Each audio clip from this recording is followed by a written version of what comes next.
Time for Wemby watch, because things may have changed last night in the trajectory of this superstar and the Spurs. More on that in a minute. Trailing by 9, Wemby drive, off-balance shot. I don't like. What in the world? I just don't know what to do with that. So unfair, Matt Barry. It is. Devin Booker. It's kind of unfair. He's not surrounded by anybody, but that's wow. Look at you. Booker at 22 points. I think the Suns tried that with Beal and Kevin Durant. Didn't work out. Anyway, nonetheless, that's another conversation. Totally another conversation. Victor. One-handed finish. Spurs down 8. The story in this game is they had to keep coming back because the Suns played a really good game last night. Down 95-88. And then he does that. Woo-wee. I'm just really not sure what to do with this human. And then Booker to Jordan Goodwin, corner 3, Suns up 195. 32 seconds left. Spurs down 3. De'Aaron Fox contested, now down 1. Spurs trying to draw up a play for Wemby to send the Spurs to the playoffs. Here's how it sounded on their broadcast. Wembanyama, he's 7. It's going to go. Victor checks the clock. Dribbles, fades, and sends the Spurs to the playoffs. It's a fiesta once again. The Spurs, for the first time since 2019, are back in the playoffs. The first playoff berth since 2019. The San Antonio Spurs and Wemby. Oh, could this be a sign of things to come? He was the star after the game. Hey, what do we all have to say for ourselves there? Who is this guy?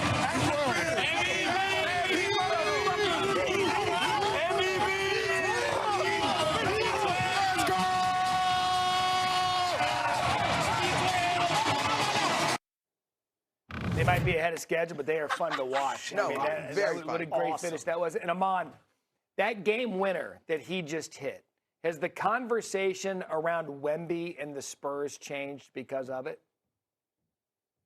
I think that it has to. A couple of things that you see at the end of that game is Wemby sees open De'Aaron Fox and still decides that the best shot is the escape dribble that leads to that pull-up. Why that means so much to me. You start talking about the playoffs and you talk about the end-of-game situation. Indecisiveness loses games at the end of the game in the playoffs. For his team, for his city to see that at the end of the game, he knows how to make a decision, a sure decision, and make sure that it is the best decision. A 7'5" guy shooting over, basically guard-like contest to him. I think that we'll take that jump shot every time, especially if it's at 15 to 18 feet like Wemby did. So knowing that he knows how to win and he knows where he wants to get to, I think it helps this whole team, this whole organization relax and having confidence coming into these games, saying that even though we're inexperienced, we have a guy that knows how to win. Monica, stay with me here because it's his third year. Last year, the blood clot, the situation, San Antonio doesn't get in, but there's a career tipping point for some of these superstars that they find something that elevates their confidence to a next level. Is it possible that that shot right there, forget the inexperience, forget the Spurs, they're a year ahead, could that shot have propelled them to believing that they could go on a run?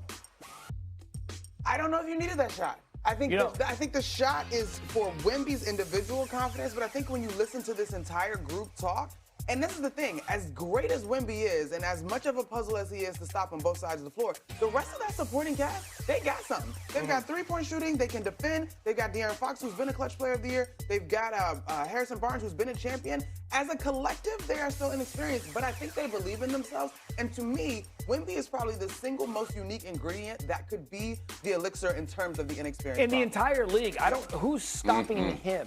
And so I literally was like, okay, well, I've watched the Knicks kind of sort of stop him now. In the Cups game, he was coming back off that injury. He only played 24 minutes, so I think that's important context. When the Spurs came to New York, they were at the back end of that long road trip. That's also important context. And even with all of these things where it seems like the Knicks had bigs that could slow him down, he's still averaging like 28 points versus the Knicks. So even when you think you are stopping him, right, or making it more difficult, this is the thing that I'm watching. If Wemby suddenly becomes a little more dimey and it's like, okay, cool, bring the double team because I'm going to just pass it over my head to my guy. Like, that, to me, is the only maybe critique I would have of his game in terms of being able to be a better passer because of his vision and welcoming the pressure and the double teams. Amon, I firmly believe the rest of the league is looking around and saying, oh, hell, he's getting this. Yeah. When you look at him, as far as his development, as far as what he does on the court, Wemby, yeah, he's hard to deal with offensively. I think that sticks out to everybody just fine.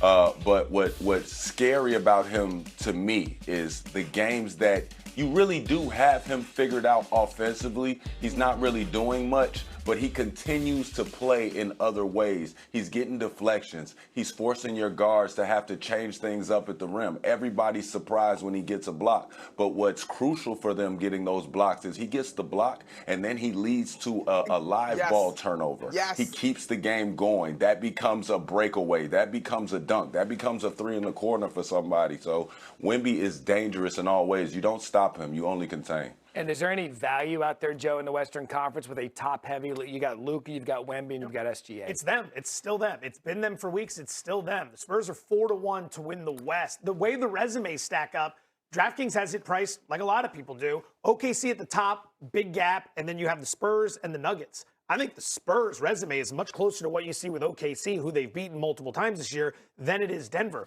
We're all excited about what we've seen from LA for a couple of weeks. The Spurs since February 1st are the best team in basketball. Only 2 losses.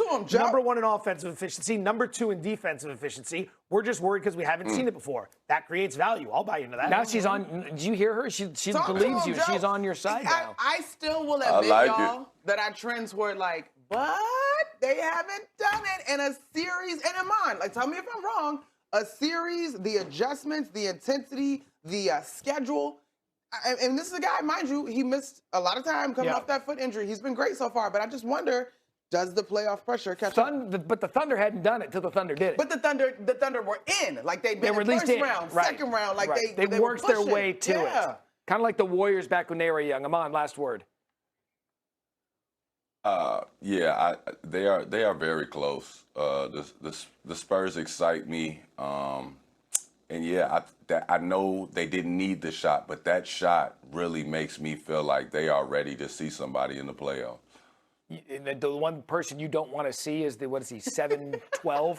Does anyone have experience stopping him in the playoffs? We're so worried about the Lion their experience. King Does anyone have experience stopping him? Lion King. I'm telling you, I think there's a trajectory for this team that you're about to find out in the postseason. Coming up, bye, BYU. Added one more bye. AJ Devonta, one shiny moment. What's enough for the Cougars? Is he the number 1 pick? Can he dominate in the You'd never have worked in a boy band, Barry. You know what? That's the one thing in my Spurs with this clutch shots. Did he just become the most unstoppable player in the sport? Bigger question, how far can he carry San Antonio? Plus AJ Devonta. One shining moment wasn't enough for BYU. Is he the NBA's next superstar? We'll talk about it straight ahead. Plus, what other nuggets can Joe Fortenbaugh get that we say they just don't matter? I've got at least 3. 3 meaningless stats for